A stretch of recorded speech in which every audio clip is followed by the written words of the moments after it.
So once upon a time, I probably would have been known, if you asked any of my friends and family, as the driven one, or at least that's a common adjective that they would use to describe me, because I was so almost obsessed with the idea of creating the business I wanted, the life I wanted. And so I would go out and buy the books, go to seminars, I would buy courses. I basically never ever stopped continually reinvesting everything into the building and development of business and personal development in that sense, and for the purpose of creating that life that I wanted.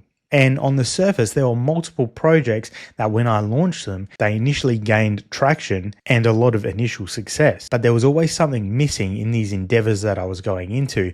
And more than that is that when I would reach a certain point where it looked like it was going to potentially be a home run, the home run that I was always looking for, something would happen to almost completely wipe out the progress I'd made. Maybe it was self-sabotage in some cases, which it probably was in some cases, but there were other cases that things completely out of my control would seem to come along and just almost cause a complete halt to all the progress I'd made. And how it felt at the time was that when I went to reapply myself, even in that same endeavor, it would just feel like there was this almost invisible wall right in front of me that I just couldn't push through. And as I look back now, it's almost like the universe was just placing that wall in front of me because it was saying, you've gotten everything you need to out of this project. It's time to look into something else. And that was really, really hard to let go of, because what looks like success initially, I would quickly become very attached to that project